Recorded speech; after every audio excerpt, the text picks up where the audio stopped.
Saudi Arabia's Crown Prince Mohammed bin Salman has voiced support for all efforts to end the war in Ukraine. In a phone call with Russian President Vladimir Putin, he reaffirmed Saudi Arabia's commitment to dialogue and a political resolution.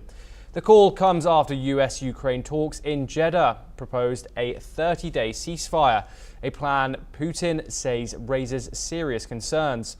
Meanwhile, Washington has resumed military and intelligence sharing with Kiev after suspending it due to a past dispute between Zelensky and Trump.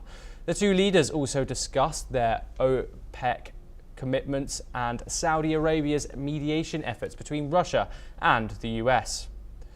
We are joined to discuss this further with Gilbert Doctorow, Russian affairs expert located in Belgium. Thank you very much for joining us. Gilbert, President Putin has listed a range of tough requirements for Moscow to even consider a truce.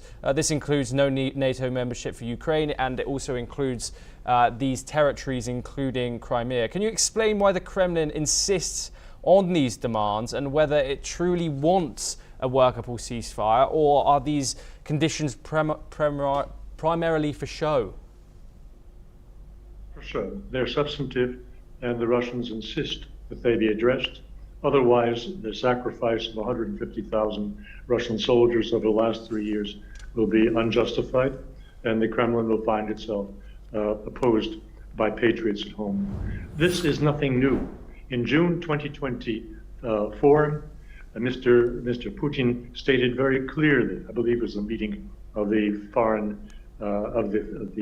Russian ambassadors in the Ministry of Foreign Affairs. He stated clearly these terms that we heard again in the last several days: that Russia is ready to halt all hostilities at once if the Ukrainians evacuate their forces from the Russian provinces, that is the two Donbas provinces and the two Novaya Rossiya provinces of Kherson and Zaporozhye, which they have incorporated into the Russian Federation.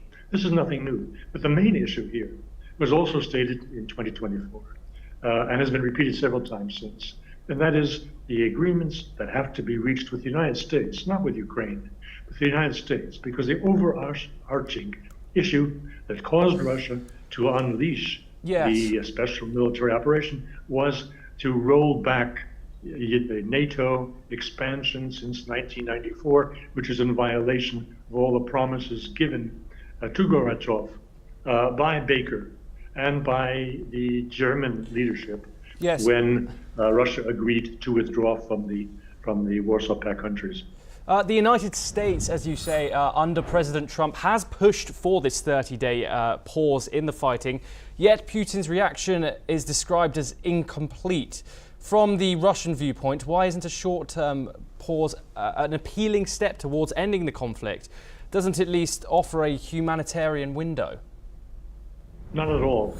It provides Ukraine with a window to rearm and reposition at a moment when they are on the run, when the Russians have, after very great efforts and heroic action in Sudzha, where they marched 16 kilometers in a gas pipe to attack the Ukrainian forces holding the major city that was in their possession since the incursion into Kursk.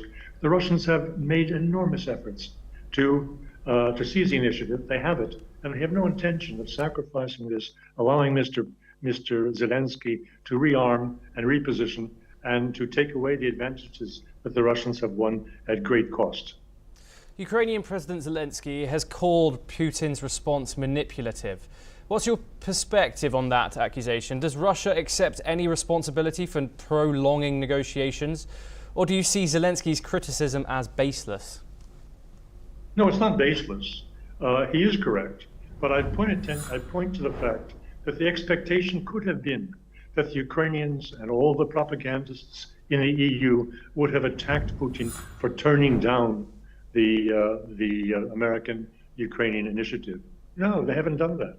They've been much more cautious because Mr. Trump wants this to go ahead, and he knew fully well that Mr. Putin would never accept the terms of the ceasefire as they were first agreed with the Ukrainians. So for the Russians, the response in the West has been acceptable. Yes, they are manipulative, but what else do you do in negotiations if not try to manipulate? What is Mr. Trump doing all the time? You can call that manipulative. That is what negotiations are all about. Gilbert, one final question. Moscow often criticizes for what it sees as Western meddling in the region. Yet a ceasefire brokered by the US would arguably bring both relief to the Russians and Ukrainian civilians. How do you reconcile Russia's distrust of Western involvement with the need for a credible international mediator? Well, the United States is not a credible international mediator. Let's be clear about it. The United States is a co-belligerent. And the moment that Mr. Trump restarted the sharing of intelligence data with Ukraine, which is critical to their offense as well as defensive operations, the moment that Mr. Trump released the continuing supply of weapons that were allocated to Ukraine in the last days of the Biden regime, the United States once again became a co-belligerent. You cannot be both a co-belligerent and an honest outside broker.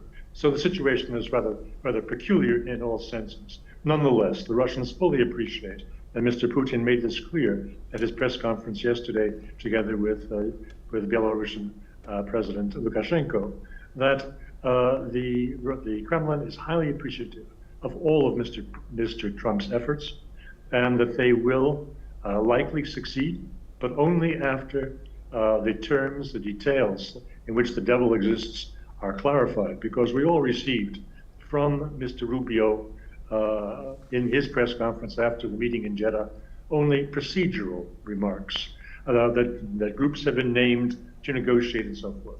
But as to content, we learned nothing, which is not surprising. However, I suspect that Mr. Putin also learned nothing, because the Trump administration hasn't yet put together a logical, consistent path to peace. Gilbert Doctorow, thank you very much for joining us. We now move to some more news updates. Russian President Vladimir Putin says he supports the US back